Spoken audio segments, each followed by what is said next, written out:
Hi friends, before I start this episode of First Cup, I want to help you with your Christmas gift shopping plans. Do you have someone special on your list who is hard to shop for? Or are they interested in unique one-of-a-kind gifts?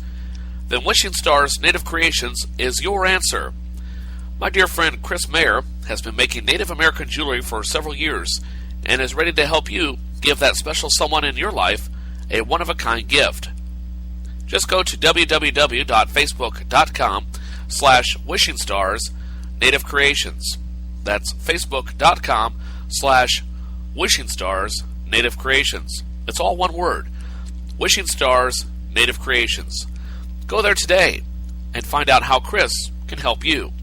She accepts several forms of payment, including money orders and PayPal.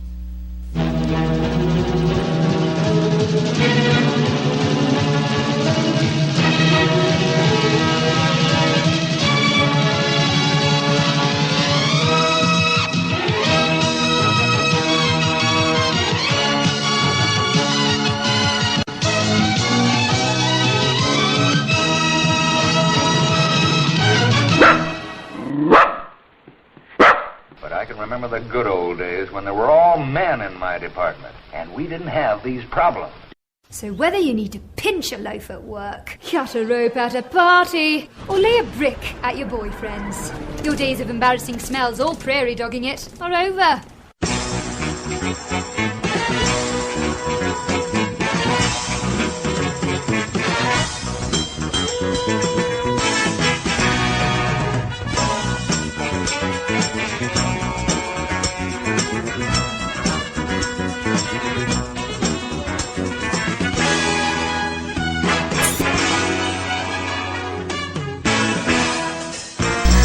Well, have you heard about this in the news? President Obama continues to look for support for immigration reform. Opponents say they'd consider a plan for amnesty as long as illegal immigrants apply through a website built by the government. Good morning, my friends. I'm Joe Hafner, and today is Tuesday, October 29th, 2013. And you know what that means? It's time for your first cup.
And a pleasant good morning. It is Tuesday, October 29th, 2013, known as Black Tuesday. And if you don't know what that means, you'll understand on Today in History a little bit later on. Also on the program today, have the usuals like News of the Weird, popular tweets of the day, the song of the day, along with Across Our Wide Missouri news headlines, and of course the weather forecast and what's trending, all on the way, plus a whole lot more, including me getting up on my soapbox in just a few minutes. But in the meantime, I'm going to start off the program proper-like and tell you that you can send me your emails, whether they be compliments about this program or criticisms, or if you'd like to submit a song for a Song of the Day request, or have a dedication that you'd like to make, or would like to submit a song for a New Year's Eve program that I'm putting together. You can do so by sending those requests to Gunther's House of Friends at gmail.com. That's Gunther's House of Friends at gmail.com. Or call me on Skype at G800-486-8437. Again, that's G800-486-8437, and just leave a message, okay? Also, follow me on Twitter at jhafner99. That's the letter J. My last name spelled Haffner and the number 99, jhafner99. Or check out my website at tinyurl.com/Gunther's House.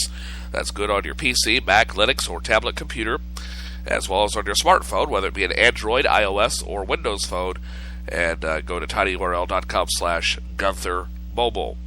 Plus, you can download the Stitcher app or the Spreaker app, or both of them if you like, and listen to previous episodes of this show and other programs that I produce, including, most recently, the new show, Joe's Retro Radio, Joe's Old Time Radio Show. Look for Retro Radio. It was produced this past Sunday, the 27th of October.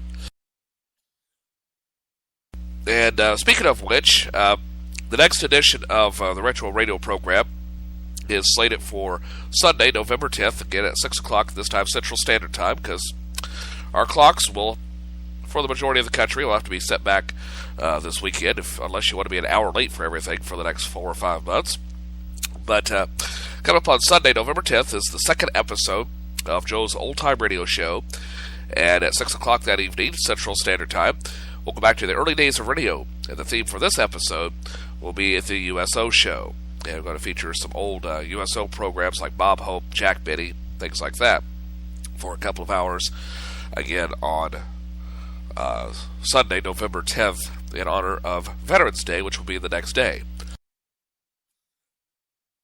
Now, I'm going to have some unusual pauses in today's show.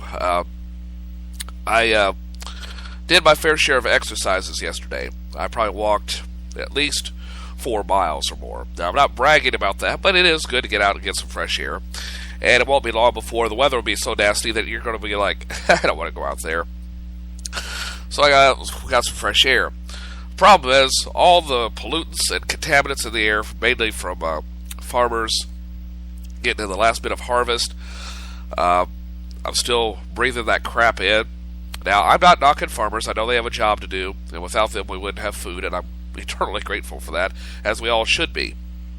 But for whatever reason, something was stirred in the air, and it made it for a miserable night last night, starting around 10 o'clock. And so I didn't get a whole lot done, and I thought, well, I'll take a shower. Maybe the steam will open up my sinuses. Seemed to make things worse, and I finally got to sleep this morning about, probably about 12:30, 1 o'clock in earnest. And I kept waking up like every half hour to an hour. And finally about 3 o'clock, I could not go back to sleep, about 2:45 till 3. I'm thinking, oh God, I gotta go back to sleep. But I managed to get back to sleep at about 5:30, or a little after 5:30. And, of course, I watched the morning crew on KTVO Channel 6, the ABC feed, which is 455 now in high definition, if you're on Cable 1. Those two, as I said on yesterday's program, have the chemistry of the Bickersons.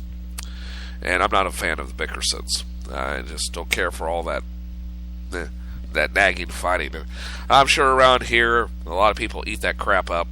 I could deal without it. It reminds me of my maternal grandparents arguing with each other. And they would nitpick like that for a while. My grandpa would finally get tired of it, and he would just clam up. That irritated my grandmother even more. But I just can't stand to listen to that bickering. So I finally got back to sleep a little before 6. And I woke up at about 2:45 till 7. One flaw in my new cell phone that I was talking about yesterday, this Windows phone, the ringer is lousy. Either I want to get some louder ringtones, but the default ringtones on this thing, unless I'm wide awake and I have this thing near me, I can't hear the damn thing. Now, I don't think my hearing is that affected, because I can hear the tone just fine when I'm awake. And I even put it within about 18 inches of my ear so that I'd be sure to hear it. Well, I set the alarm originally for about 7 o'clock, but I had fallen asleep around that time. But before then, I didn't even hear this thing go off. Actually, I take that back. I set it for 6:45 because I wanted to get up and do some other things, which I never got around to. But anyway, I set it for 6:45, didn't hear it. I turn it on, look at the screen, and have the snooze or dismiss button options pop up. I thought, okay, I'll hit dismiss, reset the alarm for 7:45. Finally got back to sleep about 7:15. So I thought I'd take a quick nap, I'll wake up, and I should feel a little bit better, because I still feel like crap at that point. I wake up at 9:05, and I know that it's past 9 o'clock because I have the TV on, and I left it on KTVO, and had Regis and not Regis, but Kelly and what's his name on there.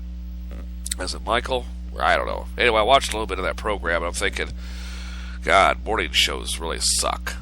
I mean, mine may not be the most exciting, but at least I have a different, fresh take on it. I don't know.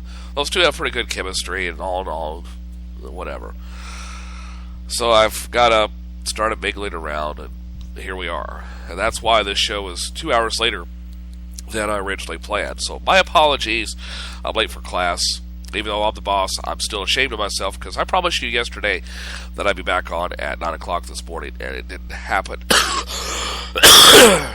Pardon me. So I'm thinking about other options about this podcast. I still want to produce it live because it sounds better that way. It's easier on production, and so I may move it to 11 o'clock. I don't know yet, but we'll see. But that's what's going on in that regard. Let's see here. What else is on my mind? Yesterday I was talking about customer service that I dealt with over the weekend, like with Boost Mobile, and then with a local Chinese restaurant here in town. And I can't believe this slipped my mind, because I need to follow up on it again today, because I think the New York Times screwed me over. And back in August, I subscribed for an online edition of the New York Times, because I wanted to keep up on the news during the weekend. And sometimes it's hard to get a fresh take. Now, I subscribe to the Kirksville Daily Express. Only thing is, it's only a 6-day publication. Really 5 when you think about it. Because the Sunday edition is really the leftovers from Friday that didn't get published. And so a lot of times the stories are already outdated by the time you get the Sunday paper on Saturday afternoon. So I subscribe to the New York Times. Well, I've decided to cancel it because I'm not getting my money's worth out of it. I'm shelling out $15 every 4 weeks. That's a lot of money to throw away when I could invest it in another newspaper like the Kansas City Star or the St. Louis Post-Dispatch, which would have more relevance to me anyway, and would be more up to date. So I called yesterday morning and told them I wanted to cancel my service. Now, their customer service was easier to access. I mean, I did have to push several buttons. I don't mind that. You know, I like pushing buttons. And I get a hold of this gal, and I said, I want to cancel my service. Well, we can't interest you in our $7.50 deal or another option. I want to cancel my subscription. I want to cancel my subscription, and I want to do it now. Stop selling me the damn farm and cancel my subscription. That's what the customer wants. I don't have a speech impediment. It may sound like it at times, but cancel my subscription. Well, we can do it for $7.50. That's nice. I don't want it. I said, cancel my damn subscription and do it now. I didn't cuss at her, but I wanted to. And finally, after about a minute, she relented. And I could tell she was disappointed because I imagined she was losing a commission. Well, I'm sorry, but I have a budget to follow by too, okay? And throwing $15 away every 4 weeks doesn't make a whole lot of sense for a product that I'm barely using. I could put that to other things. So I canceled it, and I didn't think much more about it. Well, last night, early this morning, when I was going through my brief bout of insomnia, I thought, well, I'll check my credit card balance that I used for this account to make sure that, you know, it's on the up and up. The bastards charged me.